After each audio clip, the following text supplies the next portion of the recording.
کہ ایک بار پیارے آقا صلی اللہ تعالیٰ علیہ وسلم ام المومنین حضرت عائشہ صدیقہ رضی اللہ تعالیٰ عنہا کے گھر پر آرام فرما رہے تھے۔ وہ دن نبی بڑے خوش تھے، بہت اچھے موڈ میں تھے، بڑی بشاش تھی طبیعت۔ ام المومنین حضرت عائشہ صدیقہ رضی اللہ تعالیٰ عنہا جب تشریف لائیں تو آقا نے فرمایا، مسکرا کر فرمایا، تبسم فرما کر فرمایا، اے عائشہ مانگو آج جو چاہو مانگو۔ تو نبی کو اتنی بشاشت کے ساتھ مسکرا کر خوش ہو کر جب ام المومنین حضرت عائشہ صدیقہ نے یہ کہتے ہوئے سنا کہ عائشہ آج جو مانگنا ہو مانگ لو، تو پریشان ہو گئی۔ آج تو آقا بڑے موڈ میں بہت خوش ہے، تو مانگوں تو کیا مانگوں؟ اب وہ سوچ میں پڑ گئے، یہ مانگوں تو یہ چھوٹتا ہے، یہ مانگوں تو یہ چھوٹتا ہے، یہ مانگوں تو یہ کچھ ایسا مانگو جس میں سب آ جائے۔ اب اسی فکر میں وہ سوچ میں مستغرق ہو گئی، نتیجہ نہیں نکال پائیں۔ تو پھر انہوں نے کہا، یا رسول اللہ کیا مجھے اس بات کی اجازت ہے کہ آپ سے کیا مانگوں اس کے لیے میں مشورہ کر لوں؟ کہا عائشہ کس سے مشورہ کرو گی؟ کہا یا رسول اللہ اپنے والد گرامی سے۔ کہا اچھا میرے یار غار سے مشورہ کرنا چاہتی ہو؟ تو جاؤ عائشہ، نبی نے فرمایا مسکرا کے، جاؤ اچھا مشورہ کر لو، میرے یار غار سے ہی تو مشورہ کرنا چاہتی ہو تو عائشہ جاؤ مشورہ کر لو۔ ام المومنین حضرت عائشہ صدیقہ رضی اللہ تعالیٰ عنہا دوڑی ہوئی اپنے والد حضرت سیدنا صدیق اکبر کے پاس پہنچی۔ کہا ابا آج نبی بہت خوش ہیں، انہوں نے خوش ہو کر کہا ہے عائشہ جو مانگنا ہو مانگ لو، میری سمجھ میں نہیں آتا کہ کیا مانگوں، آپ ہی کچھ مشورہ دیے کہ کیا چیز مانگ لوں۔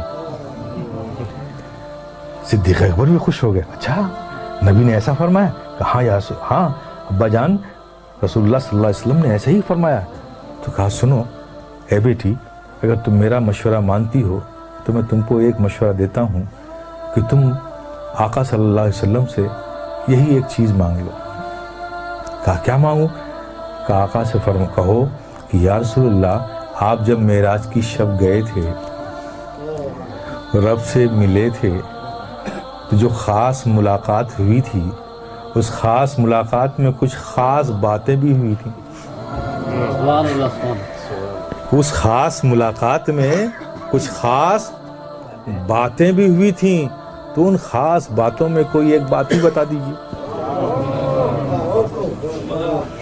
اس راز والی بات میں جو صرف آپ جانتے ہیں اور رب جانتا ہے، اس خاص بات میں سے کوئی بات بتا دیجیے۔ ام المومنین حضرت عائشہ صدیقہ رضی اللہ تعالیٰ عنہ خوش ہو کر لوٹی۔ نبی نے آتا دیکھا ام المومنین حضرت عائشہ صدیقہ رضی اللہ تعالیٰ عنہ کو تو مسکرائے، عائشہ پوچھ آئی تم؟ ہاں یا رسول اللہ پوچھ آئی۔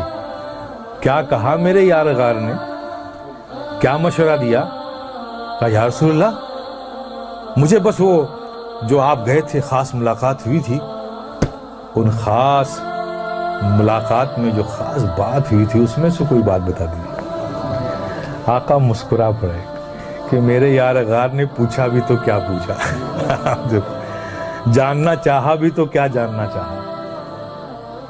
تو سرکار فرماتے ہیں کہ عائشہ یہ راز کی بات ہے، لیکن میں نے وعدہ کر لیا ہے تو میں ان باتوں میں سے ایک بات بتا دیتا ہوں کہ اللہ نے مجھ سے فرمایا، اللہ تبارک تعالیٰ نے ارشاد فرمایا کہ جو ٹوٹے ہوئے دلوں کو جوڑ دے گا اس پر جنت میں بھیجنا مجھ پر لازم ہو جائے گا۔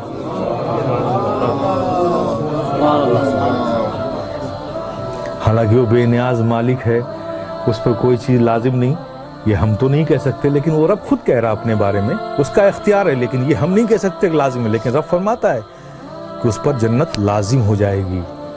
آپ تصور کرو جب نبی نے یہ فرمایا، ام المومنین حضرت عائشہ صدیقہ نے سنا۔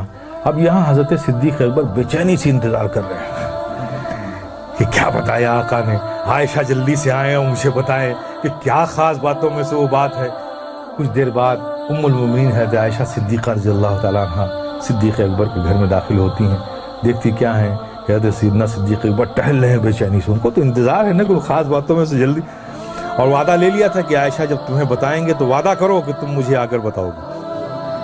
تو اس وعدے کی تکمیل ام المؤمنین حضرت عائشہ صدیقہ رضی اللہ تعالیٰ عنہ پہنچی والد گرامی کے پاس، حضرت صدیق اکبر رضی اللہ تعالیٰ عنہ کے پاس. ان کو دیکھتے ہی ساتھ تیز قدموں سے ام المؤمنین عائشہ صدیقہ رضی اللہ تعالیٰ عنہ کی طرف لپکے صدیق اکبر. آؤ بیٹی آؤ، میں تمہارا ہی انتظار کر رہا تھا. کیا بتایا آقا نے؟ کہا ابا جان، آقا نے فرمایا کہ جو ٹوٹے ہوئے دلوں کو جوڑ دے اس پر جنت لازم ہو جائے گی. یہ خبر سننا تھا. حضرت صدیق اکبر آواز کے ساتھ رونے لگے، دہاڑ مار کر رونے لگے. ام المؤمنین حضرت عائشہ صدیقہ رضی اللہ تعالیٰ عنہ گھبرا گئیں کہ ابا جان یہ تو خوشی کی بات ہے، آپ اس پر رو رہے ہیں، گھبرائے ہوئے ہیں، ڈرے ہوئے ہیں، اس قدر رو رہے ہیں، بات کیا ہے؟ حضرت سیدنا صدیق اکبر نے فرمایا میرے پیارے سنو. حضرت سیدنا صدیق اکبر نے فرمایا بیٹی تم نے اس بات کا ایک ہی رخ تو دیکھا ہے نا، جو ٹوٹے ہوئے دلوں کو جوڑ دے اس پر جنت لازم ہے، اور جو کسی کا دل توڑ دے تو جسٹ اس کا اپوزٹ ہوگا نا. اگر جوڑنے والے کو جنت مل رہی ہے تو توڑنے والے کو جہنم بھی تو ملے گی. کہا میں اس خوف سے رو رہا ہوں کہ کہیں مجھ سے ایسی غلطی نہ ہو جائے. میرے پیارے یہ ہے اسلام، ہمیں بھی اس کا خیال رکھنا چاہیے. دلوں کا جوڑنا یہ ہمارا کام ہے، دلوں کا توڑنا یہ ہمارا کام نہیں ہے.